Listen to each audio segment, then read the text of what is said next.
Ready to Read by Maddie Milani. Throughout this presentation, the importance of learning to read will be evident, with oral reading and all it encompasses being the primary focus. Major components of its benefits will be discussed.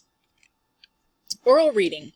Oral reading can and should play an important part in students' reading development. This is a picture of Ellie reading No David to Miss McNeil's kindergarten class, St. Paul Schools. I teach family consumer science, and within this content area, I teach child development. Ellie is a student of mine, and she has been working close with Miss McNeil's kindergarten class this semester. She spent time reading with them and engaging the whole group. They engaged in exciting characters and tales, followed by questions about the story. Then over time, she worked with them in small group settings where they became more and more confident readers, and towards the end, the students were reading to her. The kindergartners loved being read to. This activity helped introduce oral reading and aided in comprehension skills for the kindergartners, as well as provided my 7th graders an opportunity to work on oral reading, fear of public speaking, collaboration, and their own reading fluency. Many people think that by the 7th grade, reading fluency should be mastered. However, every student learns at a different pace, and fluency is mastered by practice. Benefits. The magic of oral reading. According to Timothy Rosinski, author of The Fluent Reader, despite the changes in reading instruction, oral reading can be an enjoyable experience. Oral reading and storytelling is engaging and fun for people of all ages, and imaginations are flooded with vivid images, and reading foundations are set through an introduction of oral reading. Many educational practices and theories change over time. The doors of education are ever revolving, especially when it comes to teaching children to read. When my mother learned to read, she recalls learning phonics. When I asked her if I was taught phonics, she said no, that I was taught to learn how to read using whole language, which is very different than phonics. There is a literacy crisis in America. The year is 2020, and people still struggle to read and write. However, this is not a new problem. Educators and influential people alike have been fighting to close the educational gap for years. In this recent technological age, I see more children entertained by screens than books. Additionally, teachers spend less time oral reading and building relationships, and more time on managing behavior in the classroom setting. However, the benefits of oral reading are priceless. Oral reading and oral stories date back thousands of years, long before written language. Exposure to oral reading. Oral reading can be considered the foundation of reading. My first memories of reading have to do with being read to by my mom.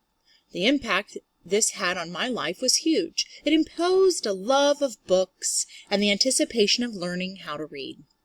The research shows that oral reading plays more of a role in reading than previously thought. It provides students with language stimulation and the introduction to new and even difficult vocabulary words. Oral reading can be a teacher's best tool. It is meaningful, expressive, and a special way to bring life to any story. Theories, concepts about oral reading. According to Rosinski, there is an important relationship between oral reading and reading comprehension. Fluent decoding produces better reading comprehension overall. And individuals process textual information differently. However, most people are introduced through oral reading. Here are some concepts of oral reading. Building confidence, public speaking, finding one's voice, reading out loud. Oral reading also creates community within the classroom, especially if you introduce choral reading or paired reading. It is engaging, Students share with one another, and they learn about common interests. Making connections with spoken language and written language, encoding and decoding.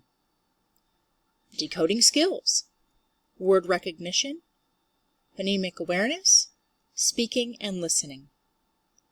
Concepts of oral reading foster fluency, speed, accuracy, and word recognition. Such benefits offer real-life world application inside and outside the classroom environment. The big picture. Reading aloud not only builds a child's confidence, but it fosters fluency. Reading aloud builds a student's vocabulary. And oral reading introduces students to reading development and entertainment. My real-life application. I am a high school teacher. As I said before, I teach family consumer science. And I read PowerPoints, scholarly articles, textbooks, and the announcements aloud to my students every day.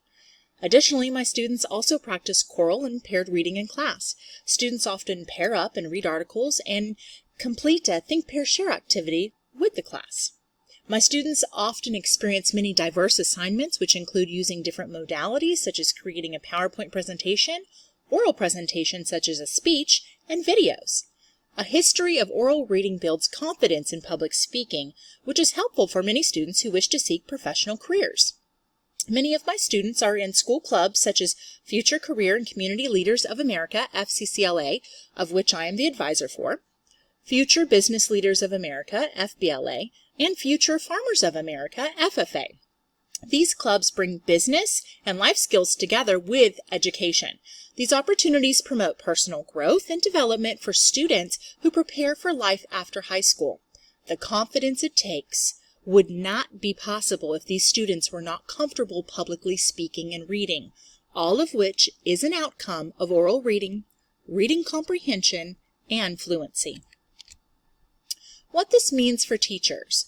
It is important for teachers K through 12th grade to implement daily oral reading routines. Rosinski shares with his readers many lessons, activities, routines, and ideas for teachers. For example, routines should be done daily. Oral reading should be integrated into general reading curriculum to coexist with other literacy activities. Oral reading can be integrated into every subject, not just literacy.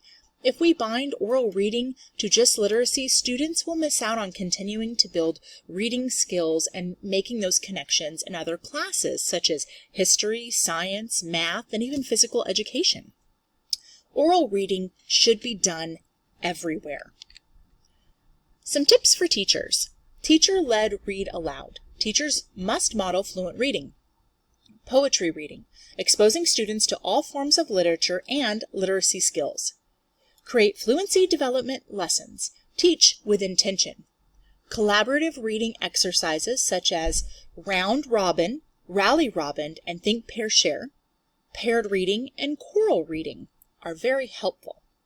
Reading listening centers, Readers Theater, and other creative literacy programs.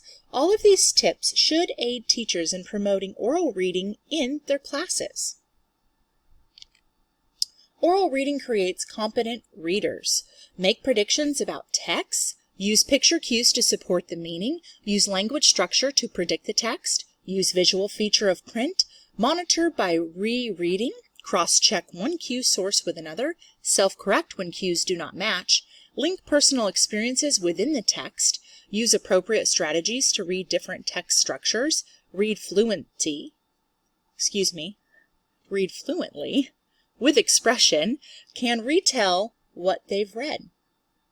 Again, oral reading creates competent readers. Even with a recent decline of oral reading, educators and parents must work together and understand what an important role it plays in reading education. Oral reading strengthens all of the tools needed to achieve fluent reading. It is the very foundation in which children are introduced to reading. Hearing oral stories allows children to engage in their imagination and experience the many characters a voice can portray, drawing students into the magic of reading. Thank you.